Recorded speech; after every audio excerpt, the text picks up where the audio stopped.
ময় মমতা ময় মোদি 21-এ মোদি ম্যাজিক ম্লান মমতা ম্যাজিকেই মাত।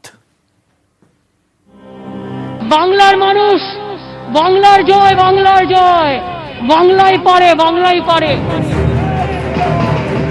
21-এর ভোটে বাংলার রাজনীতিতে বড় ফ্যাক্টর।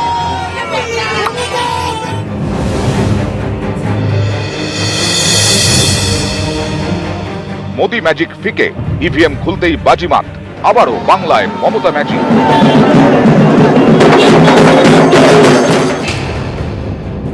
একসময় নোনা দেওয়ালে চুনকাম করে লেখা হতো মার্ক্সবাদ পথ দেখায়, সে লেখা বদলে গিয়ে নীল সাদায় ফুটলো মা মাটি আর মানুষ। রাজ্যে পালা বদল হলো, কিন্তু ঠিক রয়ে গেল। 21-এ তো আর ময়ে মমতা, মোদি, মুসলিম, মতুয়া, মহিলা, সেই সঙ্গে মেদিনীপুর।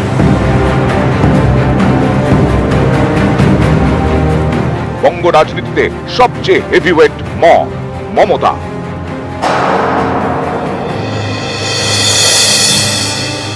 আমার সাথে বিজেপির লড়াই হচ্ছে, কে প্রার্থী দেখার দরকার নেই, কিন্তু 294টা আসনে আমি প্রার্থী।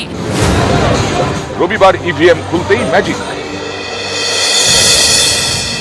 ময়ে মমতা, ময়ে মোদি, 21-এর বিধানসভা ভোটে ময়ের সঙ্গে ময়ের মল্লযুদ্ধ।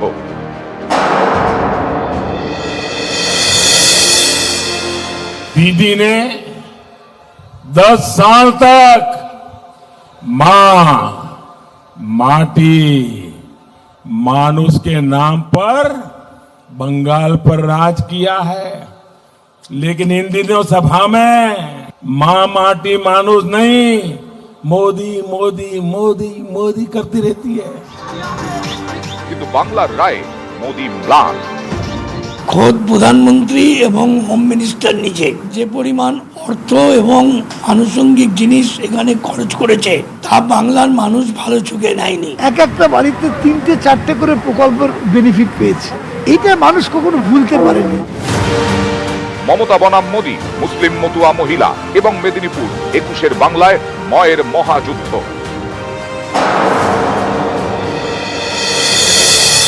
রাজ্যে মোট 83 আসনে মতুয়ারা ফ্যাক্টর। বর্মা হাতের চিঠি আমার কাছে অনেকগুলো আছে।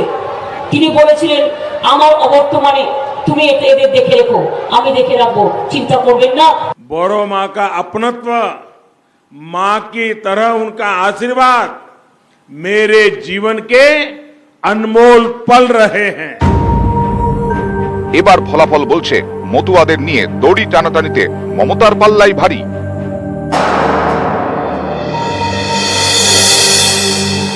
বলতে হবে সেই 30 কারা, তাহলে বাকি 70 পদ্ম ফুল। রাজ্যের 130টি আসন সংখ্যালঘু প্রভাবিত। সংখ্যালঘুরাই এ রাজ্যের কুর্সির অন্যতম নির্ণায়ক ফ্যাক্টর, তাতে কোনো সন্দেহ নেই। সংখ্যালঘু ভাই বোনেরা কসম খেয়ে বলতে হবে, একটি ভোটও তৃণমূল ছাড়া কেউ পাবে না। आपको यकीन हो गया है मुस्लिम वोट बैंक भी आपके हाथ से निकल गया है, और आप पब्लिकली उनको कह रही हो मुसलमानों एक हो जाओ, मुसलमानों एक हो जाओ, मुसलमानों एक हो जाओ, मुझे बचाओ, मुझे बचाओ, मुझे बचाओ। এবারেও যেভাবে মমতা একাই ডাবল সেঞ্চুরি, তাতে স্পষ্ট সংখ্যালঘু ভোট এবারও তৃণমূলের। মামুনেরা খেলা হবে। এবার রাজ্যের 49% ভোটারই মহিলা, সেই অর্ধেক আকাশের ছায়া এবার তৃণমূলের মাথায়।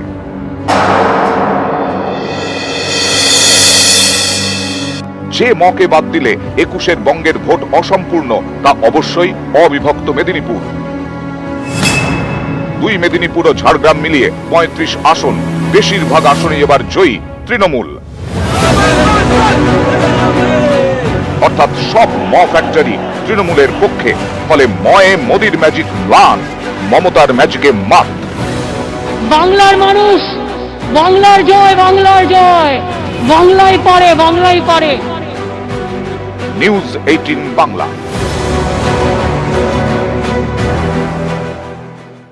হুইল চেয়ারে বসেই চেয়ার দখল, ফের নবান্নের চেয়ারে মমতা বন্দ্যোপাধ্যায়। শেষ হাসি হাসল হুইল চেয়ার। 21-এর ভোটের চিত্রনাট্যে তার থাকার কথাই ছিল না, তবু সে এলো আচমকা। আশা থেকে সবার নজরে, ভোটের চাকা গড়ালো, হুইল চেয়ারও এগোলো।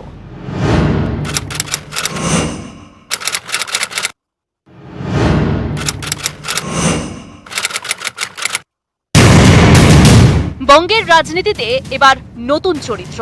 কুরুক্ষেত্রের ময়দান থেকে একটাই প্রশ্ন বারবার উঠেছে, এবার কি হুইল চেয়ারই নবান্নের চেয়ার দখলের রাস্তা দেখাবে, নাকি অন্য কাহিনী?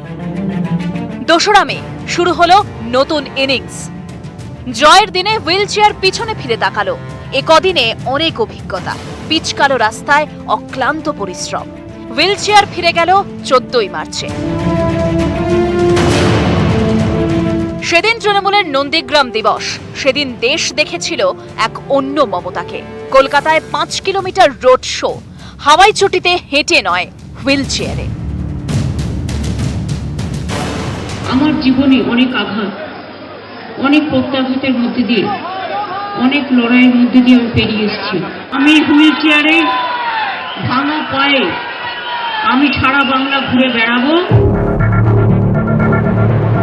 পায়ে চোট, মাথায় রোদ, জমজমাট ভিড়, power on wheels. Wheelchair 10ই মার্চের কথা ভোলেনি।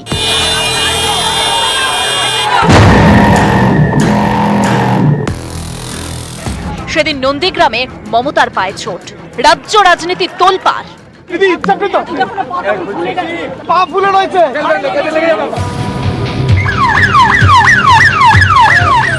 মমতাকে ভর্তি করা হয় SSKM-এ। 2 দিন পর 12ই মার্চ ছুটি, সেই থেকে পায়ে প্লাস্টার। বন্ধু হুইল চেয়ার। হুইল চেয়ারেই রণংদেহী। আর যদি কেউ মনে করে থাকেন আমার একটা পা ভাঙা কি করে খেলবো, ওই একটা পা নিয়ে যখন দেব না। হুইল চেয়ার অতীতের কথা বলেছে।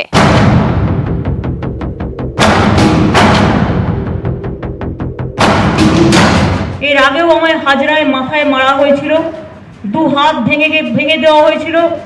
আমি অনেক মার খেতে খেতে এই জায়গায় এসেছি। হুইল চেয়ারকে অনেক কথাও শুনতে হয়েছে।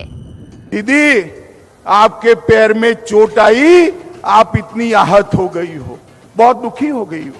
मेरे 130 कार्यकर्ता जिनकी जान आपकी राजनीतिक हिंसा ने ली है, उनकी माताओं का दर्द आप जानती है। উত্তর থেকে দক্ষিণ, এক জেলা থেকে আরেক জেলা হুইল চেয়ার ছুটেছে। দেখতে দেখতে নন্দীগ্রামে ভোট। 1 এপ্রিল বয়ালের বুথে বসে রইলেন মমতা, সেই হুইল চেয়ারে। বাইরে তখন গন্ডগোল। 26 এপ্রিল ভবানীপুরে মমতা ভোটও দেন হুইল চেয়ারে করেই। অনেকের কাছে হুইল চেয়ার বললেই সবার আগে মনে পড়ে বিজ্ঞানী স্টিফেন হকিং এর কথা, কিংবা পোলিওয় আক্রান্ত প্রাক্তন মার্কিন রাষ্ট্রপতি ফ্র্যাঙ্কলিন রুজভেল্ট। পর্যবেক্ষকরা বলছেন বঙ্গ রাজনীতিতে অবশ্য 21-এই হুইল চেয়ারের অভিষেক। হুইল চেয়ারে বসেই মমতা ফের নবান্নের চেয়ারে। হুইল চেয়ার হাসল জয়ীর হাসি। বাংলার মানুষের বিপুল সমর্থনে ভর করে উঠে দাঁড়ালেন মমতা বন্দ্যোপাধ্যায়। ভালো আছে, আমি দেখছো তো এ পড়ে আছি, অ্যাঙ্কলেট পড়ে আছি, ঠিক আছে, ঠিক হয়ে গেছে। আর এই জয় আমাকে আরো ভালো